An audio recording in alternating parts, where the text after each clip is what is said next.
오늘 하이델베르크 요리문답 제20번째 주일이고요. 특별히 지난 17주일부터 19주일까지는 이 사도신경에서 고백되고 있는 성자 예수 그리스도의 부활과 승천과 재림이 우리에게 어떤 유익이 있는가 하는 그 실제적인 예수님의 복음, 그분의 삶이 나와 어떻게 연결이 되는가를 함께 우리가 확인해 보았습니다. 오늘부터 22주일까지는요, 이제 성령을 믿사오며로 시작되는 그 사도신경의 제일 마지막 파트를 우리가 다루게 됩니다.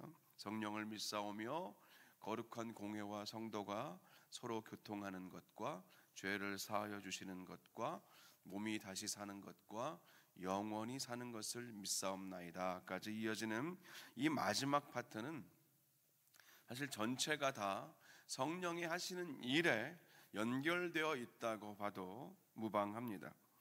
교회와 성도가 서로 교통하는 것, 그리고 우리가 죄 사함을 얻는 것, 우리 몸이 다시 부활하는 것과 영원히 사는 것까지 이 모두가 성령께서 하시는 사역이자 또 우리에게 주시는 유익이라고 할 수 있습니다.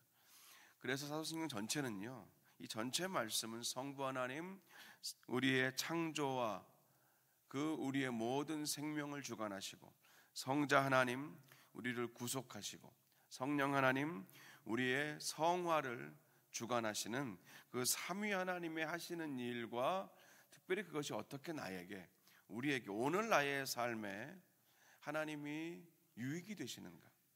우리가 유익을 위하여 믿지 않지만 믿는 이들에게 주시는 유익을 사도신경의 고백 안에서 하이델베르크 요리문답은 실제적이고 현실적인 우리의 삶을 들여다보게 도와주는 그런 신앙 고백이 됩니다. 먼저 우리가 오늘 성령에 대한 파트라서요, 근데 굉장히 질문은 하나밖에 없습니다.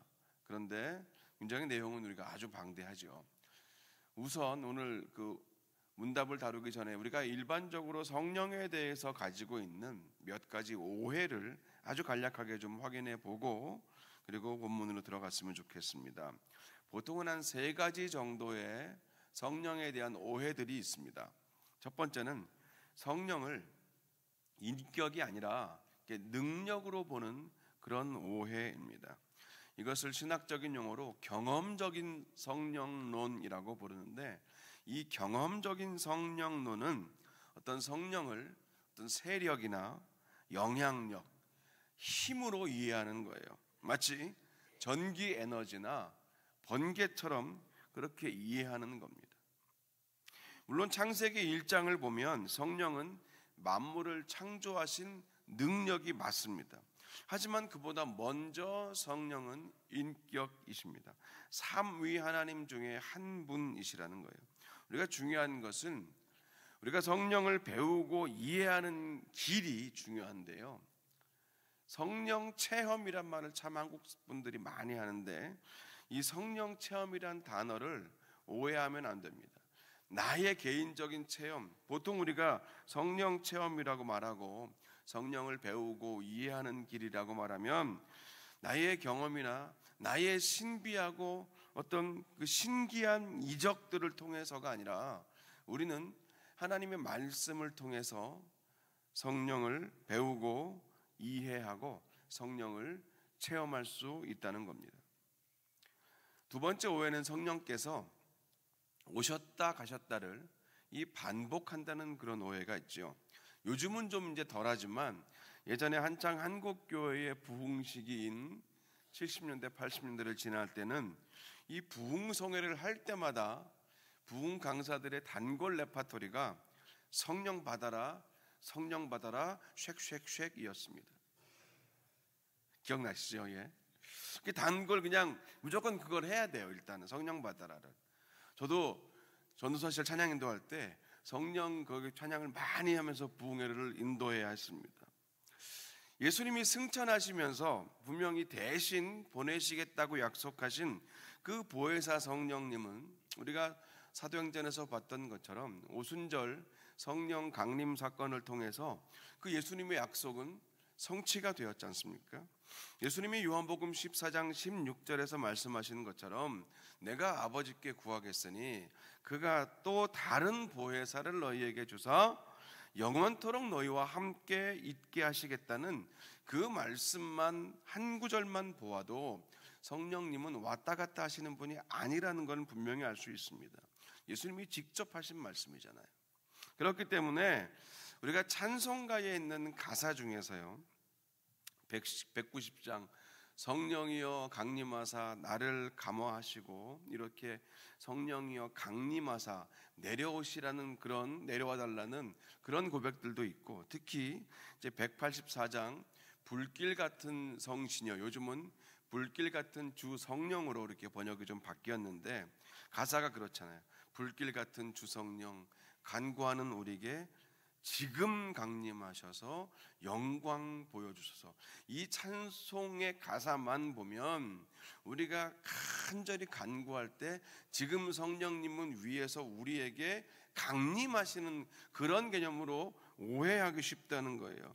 성령이여 임하사 우리 영의 소원을 만족하게 하소서. 우리 영의 소원, 우리 마음의, 우리 삶의 소원이 만족하고 채워지는 것은 지금 내가 간절히 간구할 때 성령께서 위로부터 소나기처럼 확 부어져 내리시면 그때 나의 영의 소원이 마치 만족하게 되는 것 같은 그런 성경적이지 않은 오해를 할 수도 있다는 겁니다. 기다리는 우리에게 불로 충만하게 하소서. 그래서 이런 찬송가들은요, 전 틀렸다, 우리가 부르지 말아야 한다라고 극단적으로 말씀드리는 게 아니라 그 의미를, 우리가 오늘 배우는 이 말씀 통해서 그 의미를 생각하면서 그렇게 불러야 한다는 거죠.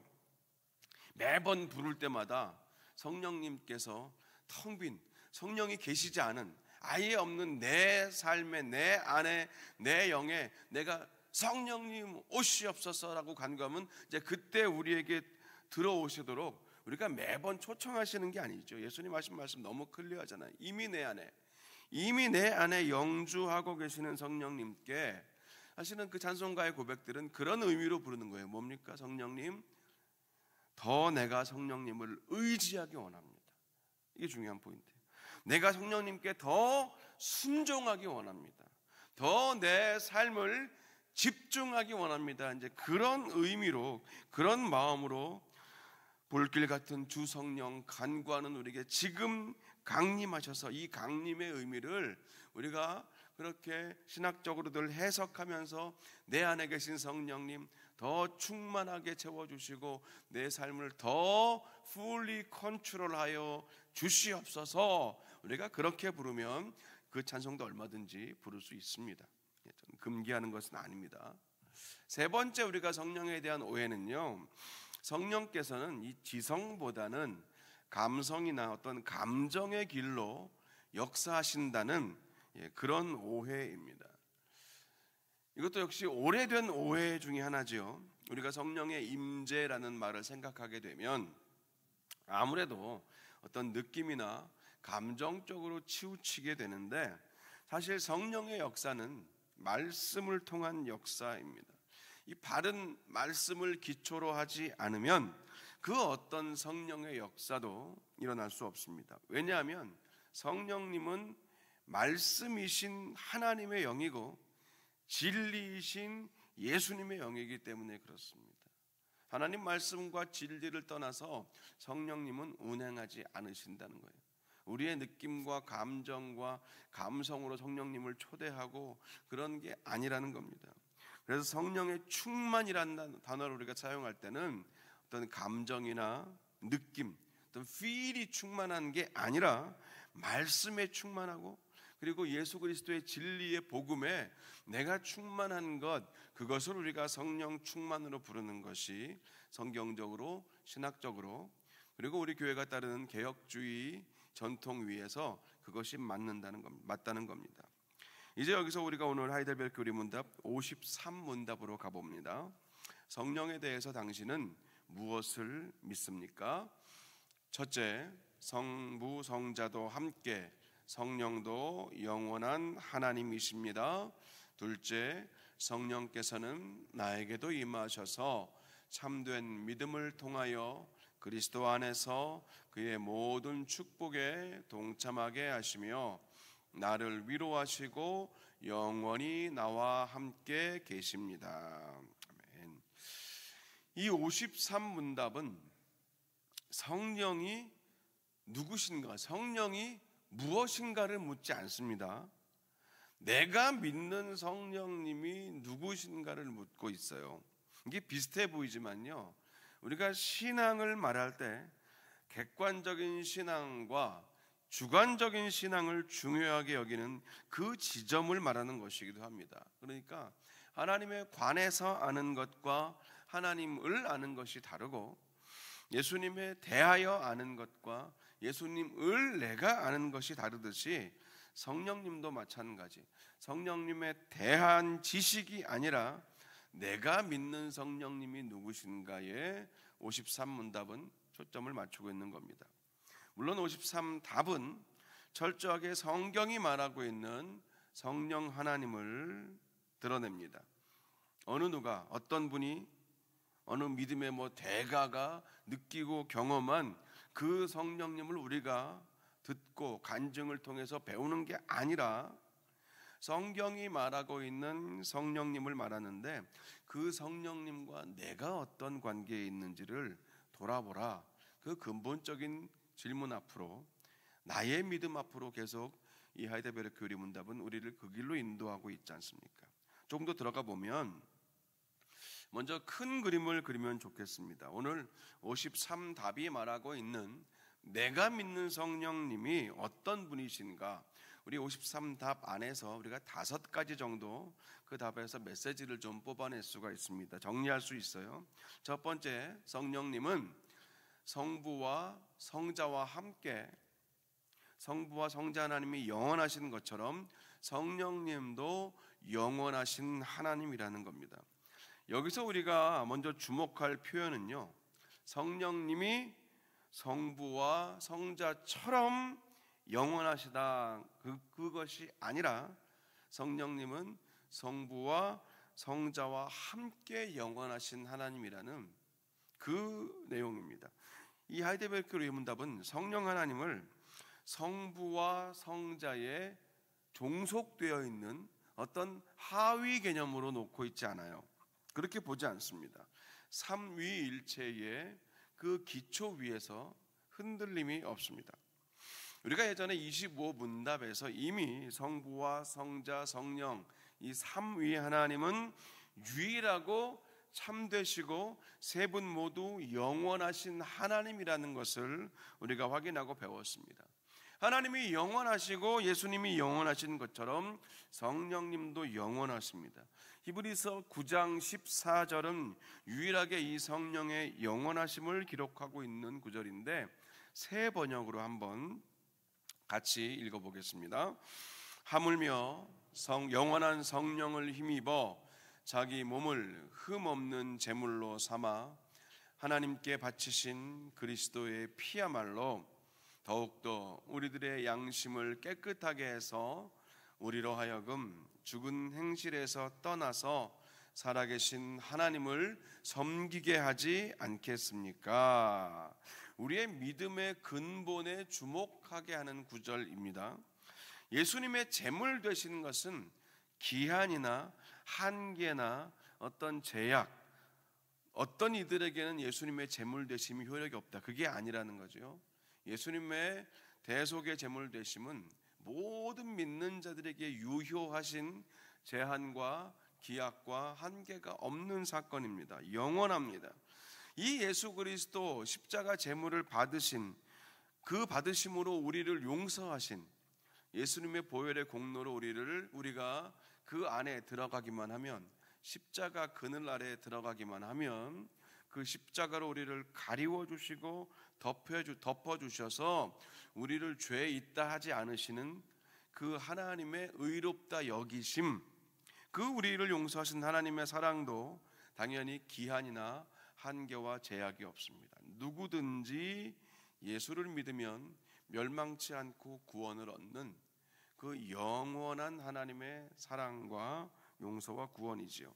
그리고 예수님의 그 제물 되심이 영원하기 때문에 그 일을 가능하게 하신 성령의 역사도 영원하다고 성경이 말하는데 이것이 역시 우리의 크레도, 우리의 믿음입니다.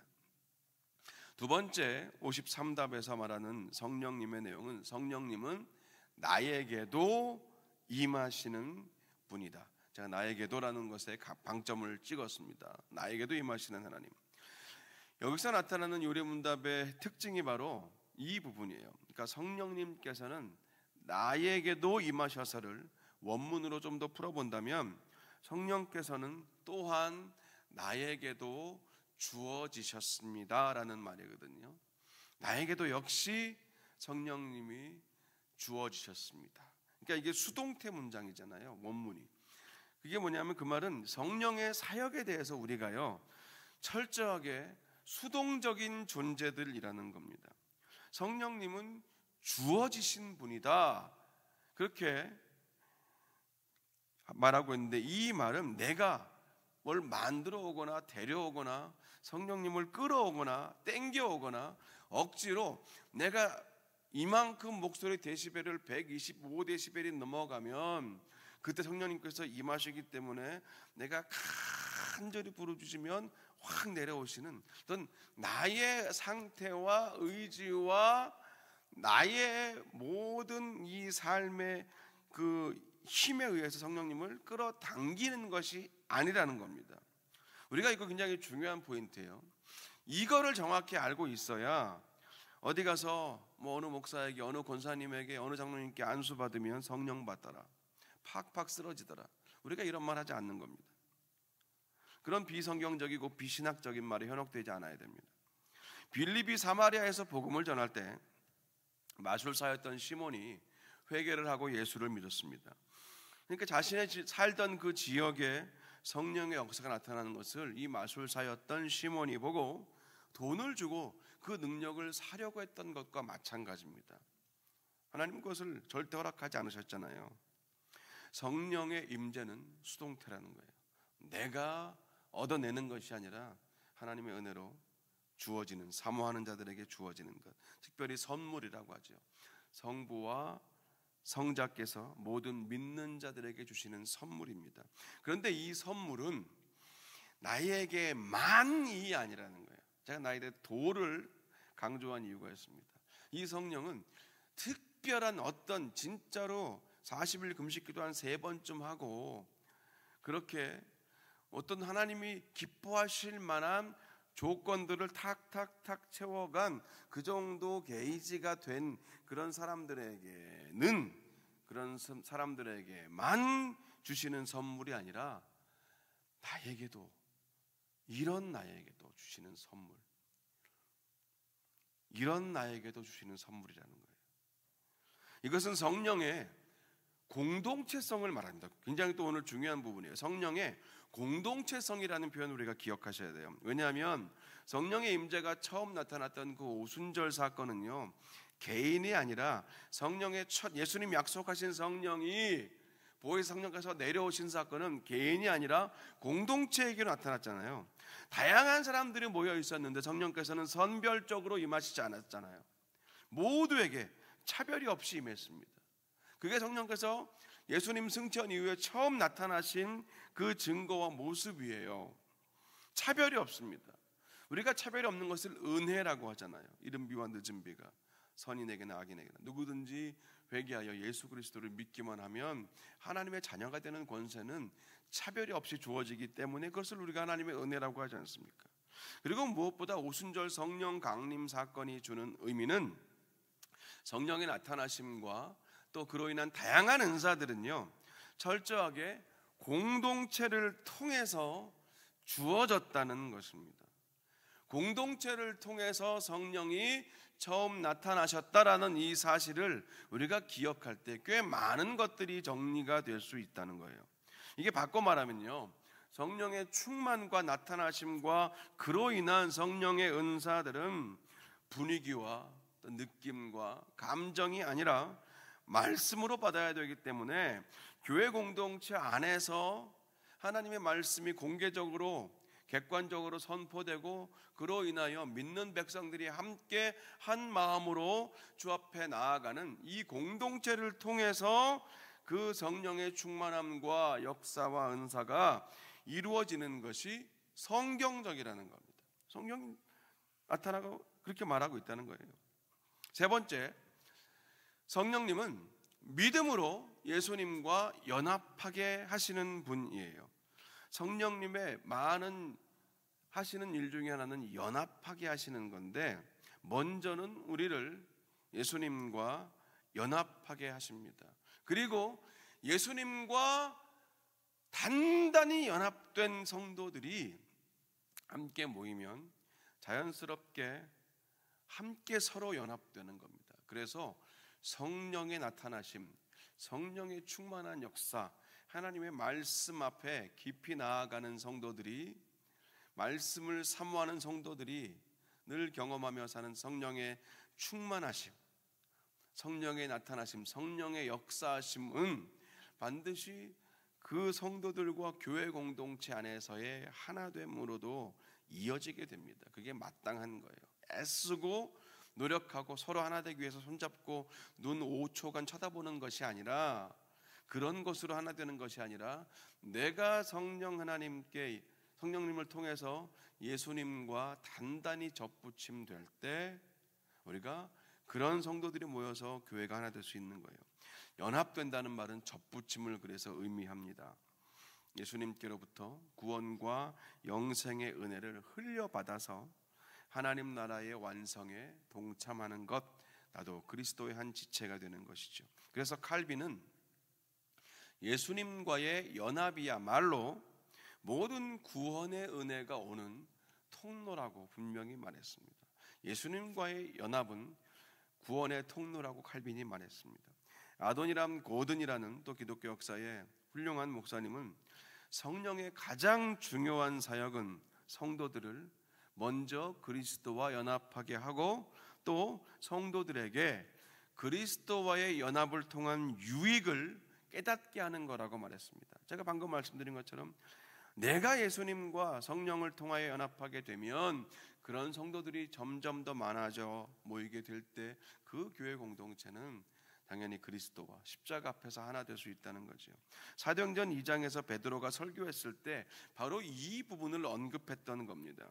사도행전 2장 38절입니다. 함께 읽을까요? 베드로가 이르되 너희가 회개하여 죄사함을 받으라. 그리하면 성령의 선물을 받으리니. 아멘.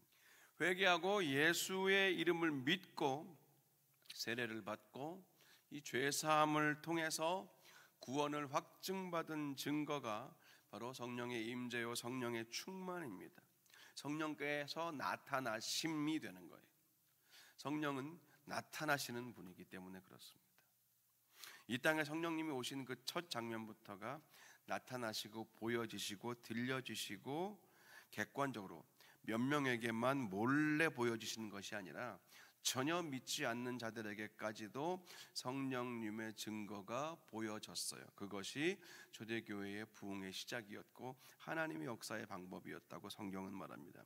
그렇기 때문에 성령님이 우리와 함께 하신다는 그 사실 자체가 이미 우리가 예수를 믿음으로써 예수님과 연합되었다는 증거지요. 그리고 그 증거가 바로 믿는 우리가 예수님의 모든 축복에 동참하는 것입니다. 그게 네 번째 원리입니다. 성령님은 예수님의 모든 축복에 동참하게 하시는 분이라는 거예요. 성령님은 예수님의 모든 축복에 동참하게 하시는 분. 사실 우리가 자주 듣는 말은요, 예수님의 축복에 동참한다는 표현은 아니에요. 우리는 오히려 예수님의 고난에 동참한다, 이 표현을 더 자주 하지 않습니까? 근데 하이델베르크 교리의 문답은 예수님의 축복에 연합한다, 동참한다는 말을 아주 잘 적어놓고 있어요.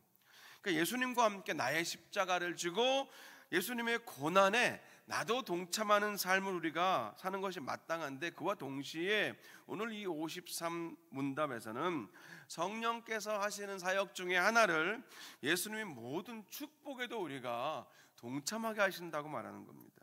예수님의 모든 축복은 사실 한마디로 복음이에요. 복음을 통하여 받는 모든 것이 예수님을 통한 축복입니다. 그래서 복음 안에 있는 축복이 무엇인가를 보면 되는데, 고 하용조 목사님은 예수님의 세븐 블레싱이라는 책에서 예수님의 복음이 우리에게 주시는 7가지의 축복을 이렇게 정리한 적이 있습니다. 복음을 믿으면 이미 하나님의 자녀가 되었습니다. 여러분께서는 이미만 같이 해주세요. 두 번째, 복음을 믿으면 이미 모든 죄에서 구속함을 받았습니다. 복음을 믿으면 이미 죄와 사망의 법에서 해방되었고, 복음을 믿으면 이미 모든 아픔에서 치유되었습니다. 또 복음을 믿으면 이미 의인이 되었고, 복음을 믿으면 이미 우리의 기도는 응답되었습니다. 그리고 복음을 믿으면 이미 성령의 능력을 받았다는 거죠. 여기서 강조된 이미라는 말처럼 복음의 능력과 축복은 미래가 아니고 우리가 믿을 때 우리 안에 거하시는 성령, 우리 안에 성령께서 거하신다는 말은 이미 하나님의 권능과 역사와 능력, 그 창조의 신비와 창조의 권능이 이미 믿는 우리 안에 주어졌다는 겁니다. 성령은 우리가 믿을 때에 우리와 함께 하시는 분이에요. 발견하고 구하고 이미 우리 안에 계시는 그 성령님께 계속 간구하면서 그분의 능력을 내가 힘입어 살아가는 것, 그것을 성령 충만한 삶이라고 하는 겁니다. 그래서 우리의 신앙생활은 없는 무언가를 자꾸 만들어내는 그런 고된 노동과 그런 고단한 여정이 아니에요. 우리의 신앙생활이 왜 행복하냐?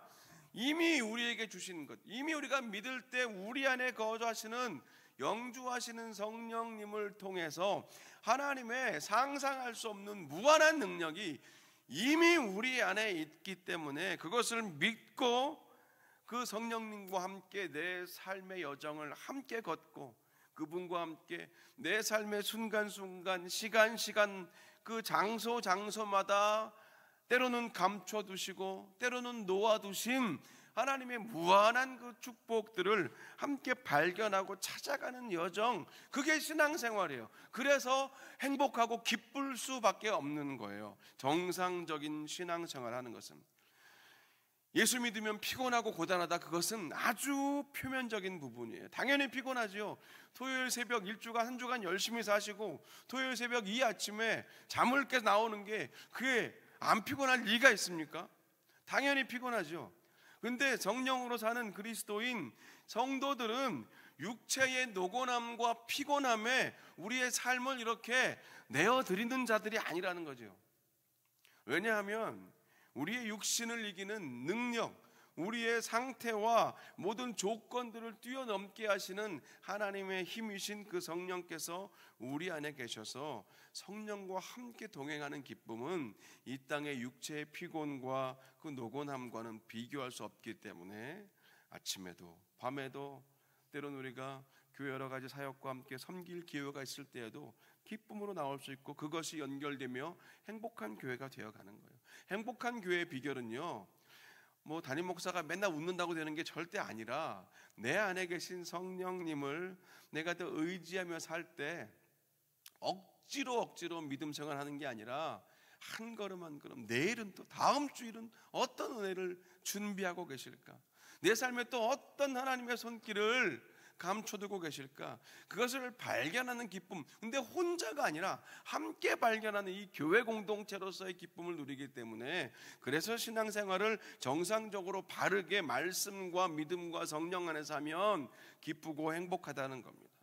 피곤하고 지치고 낙심되고 점점 번아웃 되는 게 정상이 아니라는 겁니다. 정상이 아니에요. 육신은 그럴 수 있지요. 우리의 영혼은 날마다 행복할 수 있는 겁니다. 그게 바로 성령이 주시는 네 번째 축복이고, 다섯 번째 마지막은 성령님은 위로하시고 영원히 함께 하신다라고 말합니다. 하이델베르크 의문답 제1문답 나왔듯이 사나 죽으나 우리의 위로가 누구십니까? 삼위 하나님을 통해서 주시는 구원과 은혜이며, 우리가 사나 죽으나 우리의 위로는 우리를 영원한 삶으로 인도하신다는 그 약속에 대한 보증입니다. 성령께서 그 영생을 보증하시는 분이에요. 이 보증이 위로가 되는 겁니다. 우리가 누군가를 소개하면서 제가 이 사람은 확실하게 보장합니다, 그러면서 추천서를 써줄 때가 있잖아요. 저도 가끔씩 그렇게 추천서 쓸 때가 있는데, 정말 제가 확실하게 보장하면 보장할수록 그 내용이 더 길어지고 깊어지고 진심이 담기더라고요. 그 보증, 누군가 나를 그렇게 확실하게 보증해주고 보장하는 것 얼마나 위로가 되겠습니까? 또 우리가 누군가를 위로한다는 말은요, 항상 공감해서 시작되기도 합니다. 공감해야 위로할 수 있습니다. 히브리서 14장 5절이 말하는 것처럼 예수님은 우리의 연약함을 공감하신 분입니다. 예수님의 영이신 성령께서도 당연히 공감하시는 분이고, 그 공감으로부터 우리를 향한 위로가 나옵니다.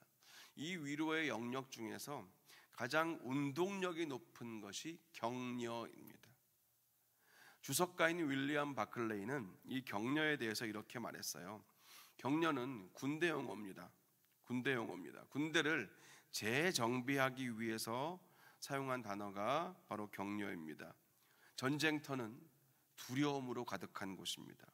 그 전쟁터를 향하여 나아가야 하는 그 군인들 안에 있는 두려움, 그 주저하는 그 두려움에 대해서 격려는 앞으로 나아가게 하는 가장 큰 힘이 된다고, 격려를 그 군대의 전쟁터를 현장으로 해서 주석가 윌리엄 바클레이가 풀은 적이 있습니다. 예수님은 요한복음 오늘 14장 16절과 17절에서 성령께서 보혜사, 보호하시고 위로하시는 분이고 또 영원히 함께 하시는 분임을 말씀하셨습니다. 우리 한 번 더 오늘 그 두 절 말씀을 읽어볼까요? 내가 아버지께 구하겠으니 그가 또 다른 보혜사를 너희와 함께 있게 하리니 그는 진리의 영이라 세상은 능히 그를 받지 못하나니 이는 그를 보지도 못하고 알지도 못함이라.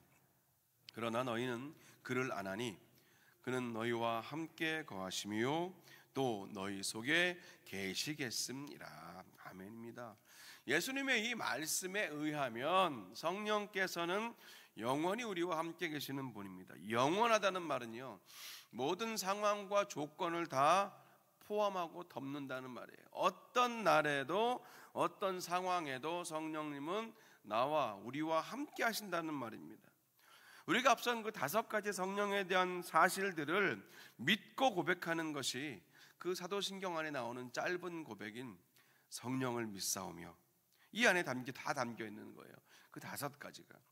이렇게 우리가 하이데베르크 우리문답에서 다루는 성령님은 반드시 성부, 성자, 성령 이 삼위일체 안에서 함께 이해됩니다. 그리고 성령을 말할 때는 공동체와 교회 차원을 먼저 다루고 그 안에 있는 개인이 그 다음으로 언급돼요. 엊그제 교회 알람을 이제 수리하러 오신 나이가 지긋하신 한 남자분과 잠시 대화를 나눴습니다. 그분의 할아버지, 아버지가 속한 교단에서 역사책에 나오시는 그런 아주 유명하신 분이라고 해요. 근데 정작 본인은 이제 코로나 이후로 온라인으로 드리는 예배가 너무 편하고 좋으셔서 교회 출석은 제대로 하지 않고 계시다고 그렇게 말씀하셨습니다. 이게 지금 다른 교회, 다른 성도 얘기가 아니잖아요. 신앙의 공동체성을 내려놓고 신앙의 공동체성을 아예 포기하고 신앙의 공동체성을 외면하거나 잊어버린 그런 개인은 점점 더 그 믿음을 지키기가 힘들어지는 시대를 우리가 살고 있어요. 성령의 사역과 성령의 충만은 현재형이라는 걸 기억해야 합니다. 현재형이고 그리고 언제나 공동체를 중심으로 나타납니다. 말씀을 중심으로 성령의 충만은 확인되고 이어져 갑니다. 느낌과 감정, 나의 feel로 성령의 충만이 채워졌다, 줄어지는 것이 아니라 하나님의 말씀 앞에 나아갈수록 하나님의 진리의 영이신 성령께서는 우리 안에 더 충만하게, 더 활발하게 주도적으로 우리 삶에 역사하신다는 것, 우리가 반드시 기억해야 될, 자주 드리는 말씀이지만 여전히 잊지 않아야 될 말씀이지요. 그래서 우리가 하나님의 공동체성을 기억하고 초대교회를 교회가 모델로 많이 삼는데요, 사실은 그 이전에 삼위 하나님이 공동체시잖아요. 그러니까 우리가 공동체의 완벽한 모델은 초대교회가 아니라 더 거슬러 가서 삼위 하나님의 그 공동체 되심, 서로를 향한 존중과 연합과 온전한 하나됨, 하지만 역할은 완벽하게 다르신 그 삼위 하나님의 공동체성의 교회가 그 공동체 역사의 근거를 두는 것이 마땅하다는 겁니다. 모이기에 힘쓰는 것, 마지막 때가 다가올수록 더 그래야 되고요, 주의전을 사모하는 열심으로 우리가 먼저 예배의 자리에 나오고, 그리고 주의 나라를 사모하는 열심으로 세상에 흩어져서 각자의 자리에서 세상을 섬기는 것이 성령 안에 사는, 성령의 충만함을 입고 사는 성도의 모습입니다. 간절히 바라기는 우리의 영원한 위로가 되시는 이 성령 하나님을 오늘도 붙들고 의지하는 믿음을 통해서 우리에게 주어진 또 이 하루를, 이 날들을 승리하며 사시기를 간절히 축원합니다. 기도하겠습니다. 하나님, 오늘 우리가 53문답을 통하여 성령님께서 나에게 또 어떤 유익이 되시며 나를 얼마나 하나님의 사랑으로 품어주시는 그 성령님의 은혜인지 우리가 말씀 안에서 함께 확인해 보았습니다. 짧은 시간 다 다룰 수 없었지만 오늘 우리에게 주신 이 메시지를 오늘 성도님들 잘 기억하게 하시고 흔들림 없고 흐트러짐 없고 중심을 잃지 않는 바른 성령론을 가지고 우리의 믿음의 여정을 걷게 하여 주시옵소서. 예수님의 이름으로 기도합니다. 아멘.